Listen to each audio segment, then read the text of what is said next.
Then perhaps something useful will come out of this after all.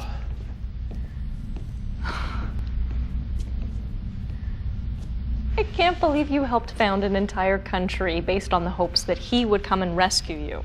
I can't believe you named it Futura. Shut up. Seriously, isn't that a font? All right, we are here to talk about Stargate again, specifically Stargate Universe, and in particular, Dale Volker, an astrophysicist. Volker is an interesting character, almost tragic.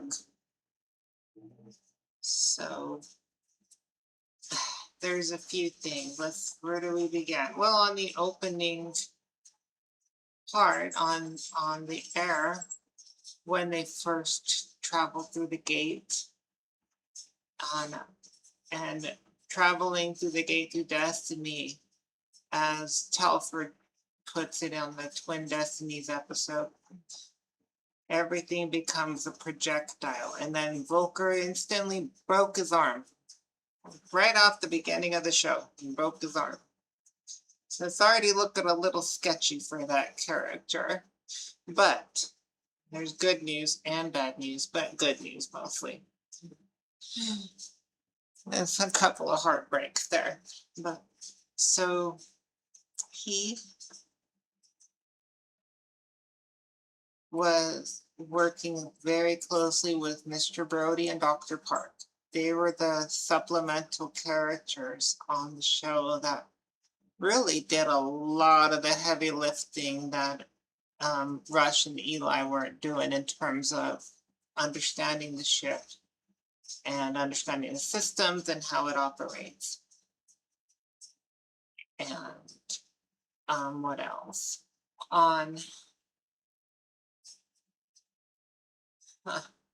Let's see. I'm trying to think of the episode on Light. Well, that's one of the greatest episodes, by the way. It's season 1, episode 5, Light. When they're flying into the star, and it's pretty much suicide from what everyone thinks of the ship is gonna. And then they do the lottery, and the shuttle takes off. Everyone else left on Destiny were doing their best they can to come to terms with what was going to happen. And one of the other characters comes in. I think it's Spencer. No, I can't remember for sure. But says, "Where's everybody else at?" And no, or is it Rush? My memory's a little hazy, but I'm just doing this right out of my head. I Googled a few things, but most of it's just coming because I watch the show regularly. I ain't perfect, so go ahead and nitpick everything I say. I actually encourage that. Anyways, Volker says, "Well, all the fun people are in here." Where everyone at? All the fun people in here. That's when I first realized that Volker is an interesting, really fun character, a cool character. And let's see what else. Oh, this is where the sad parts come in. On the episode of Time, episode 8, I think, they all get that disease that they got from the water planet. Volker was probably one of the first ones that died because what we find out later, he already has a pre-existing condition. He had high blood pressure problems or something like that. And he didn't tell TJ, and TJ said, you should have told me I have medicinals and everything that will help, or something like that. And then later, one of this, Volker was part of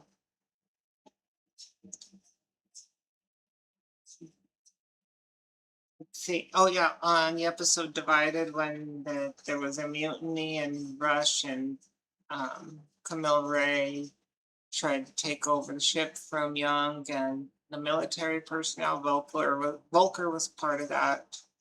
But TJ happened to be in the hydroponics bay with Volker and Brody.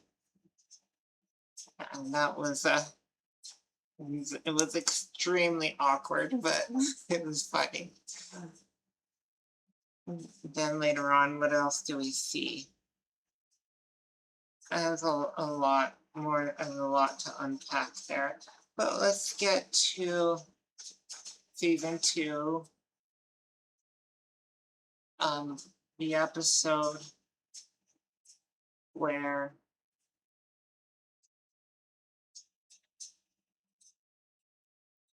one of the members of the Aleutian Alliance starts killing people on Destiny.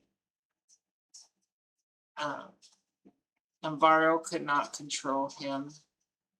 I cannot remember his name right now. I'm so rusty. It was played by that great actor. Yes, now I'm looking something up. So now I'm not going directly out of my head, but at least I'm being honest.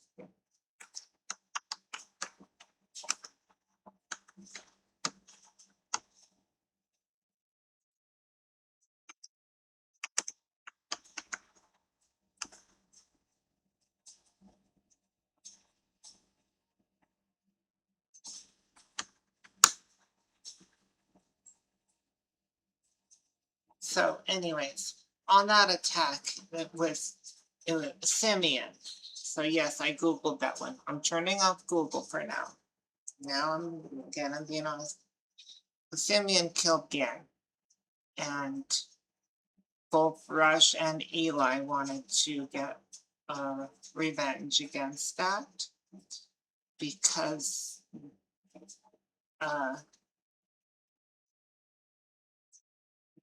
it wasn't Gen. Gen was using the communication stones, and it was Dr. Amanda Perry that was in Gen's body. So they both died. Or did they? But what else? So that's why Simeon went on his rampage, killed the members of the Destiny crew, injured few, and gated to a planet. But he took, in the gate room, he took Dr. Park hostage.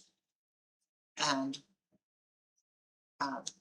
Volker was there. And Volker, with his great heart, said, "Take me instead of her." And then, but it didn't happen. So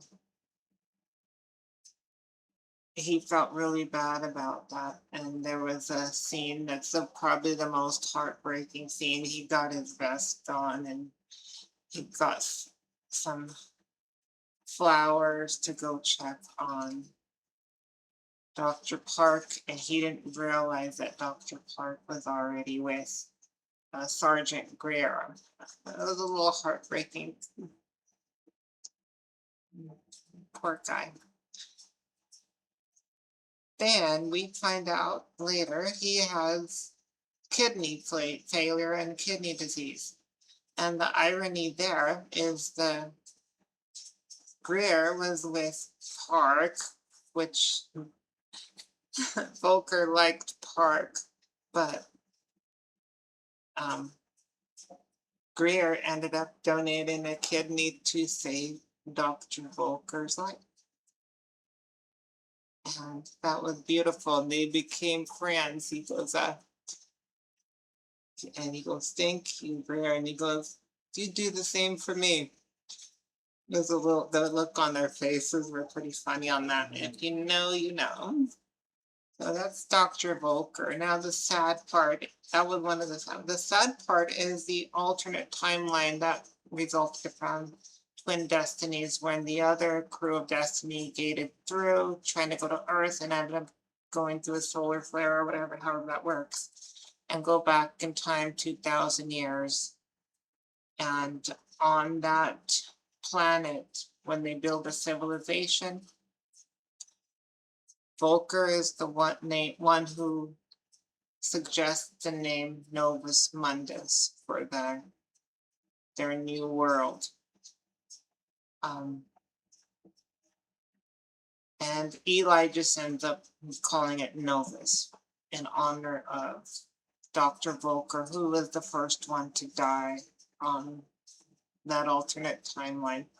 Because in the alternate timeline, they didn't know about the kidney disease he had. And that's so sad. But at least he got to partially name that whole civilization, which ended up resulting in a division. And Mr. Brody, if you haven't seen my video on Brody, go look that one up. Mr. Adam Brody, the engineer. I think he's a great character, but on this one's funny because you see Brody go a little crazy. He's like, "I wish all these kids would get off my lawn." But it's a great character. But yeah, they and it was at Futura, and that's the clip that I introed in. So I really hope that we get to see a continuation of all these characters. And this one right here is for Mr. Dale Volker, whose grandfather always kept his gas tank at half a tank. I think that's the episode Blockade. And at the end, when they figure everything out and they go through the blue supergiant, a typo star, and that's an interesting scene too, because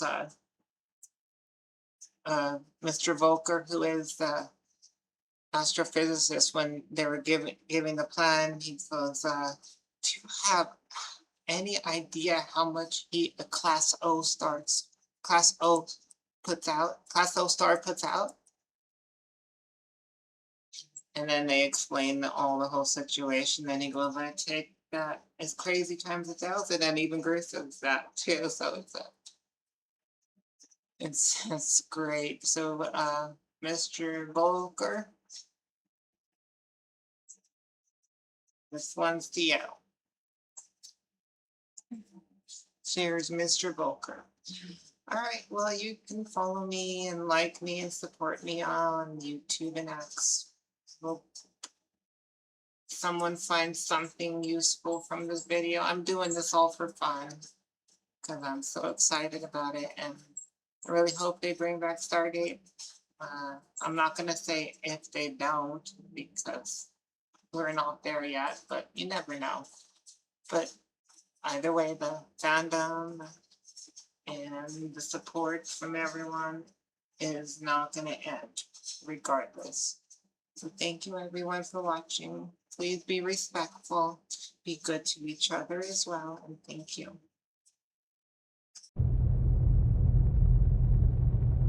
Contacts. Nothing yet.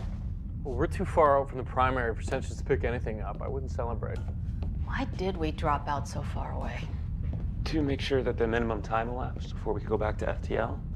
Don't want to run into drones with time on the clock. I still don't understand what they want from us. It's nothing personal. It's what they're programmed to do. Destroy all technology other than their own. And apparently they weren't programmed to give up. A few seconds away from FTL capability, sir. Copy that. So far, so good. This room needs more chairs. Here, please, go ahead. No, that's yours. What am I, Captain Kirk? I need to stretch my legs anyway, please. Thank you. Don't touch anything. And that's 3 hours. You can jump anytime now. That's good. That's huge. I mean, I don't want to jinx anything, but I think we might actually be able Sir? to get... We've got a contact downrange. Damn it. They headed our way? Yes, sir. Multiple drones, multiple vectors. It's a command ship, too, holding position between us and the star. It's a blockade. How long before they reach us? It doesn't matter. We can't fight our way through this. Plus, we're running low on power anyway. Lieutenant, get us out of here. Yes, sir.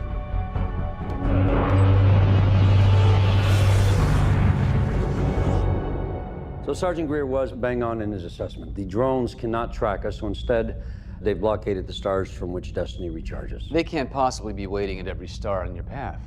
It doesn't matter. They only have to be at the next one. What do you mean? Well, our reserves are such that we're only going to get one more chance. Systems are shutting down all over. I just lost power in the infirmary. Well, fortunately, Eli has an idea. It's absolute insanity, and it's the only choice we've got. Don't oversell it. Okay, so the drones have figured out our weakness. Destiny needs to replenish its reserves and only uses certain kinds of stars to do it. Main sequence, spectral KRM, mostly red dwarfs.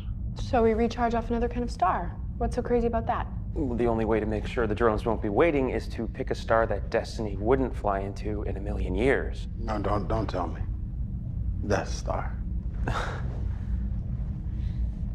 Close. A blue supergiant. Are you kidding me? We said it was crazy. Yeah, it's crazy times 1,000. Do you have any idea how much heat a Class O star puts out? I'm telling you right now, we can't survive something like that. And I never said we would. Well, then I think it's a very bad plan. The shields will hold. Yeah, which is terrific, Eli, except the temperatures we're talking about are way outside Destiny's life support margins. A few compartments are going to get over 400 degrees. Which is why the majority of the crew will go to a planet within range. The team will stay behind to manually pilot the ship through. Why not just program the ship to do it and all of you can go? Because even if Destiny accepted the program, which I doubt, the core systems would shut themselves down because of the temperature. Somebody's got to stay on board. And just who gets to decide that? We use the communication stones and get the most qualified people aboard. The most qualified people are already on board. It's myself and Eli. You're volunteering for this? This is our own lives that are on the line. You're not even bloody here. But those kind of temperatures. The suits can handle it. It won't be comfortable, but yeah. Wait, how do we know there'll be a planet orbiting this star you're talking about? Well, there won't be. It's certainly not a habitable one. But we think there'll be at least 1 or 2 Stargates in nearby star systems. Won't an active Stargate attract drones to the planet we go to? Eventually, yeah. But hopefully not before we can gate back. Hopefully not. Are we sure the drones won't expect us to try this? It's crazy times 1,000. I take it back, Eli. It's a great plan. Okay, guys, I'll try to sell this idea to Homeworld, but I'm telling you right now. David, we're not asking permission. We're informing you. We're low on power, and we don't have time to screw around. We're doing this.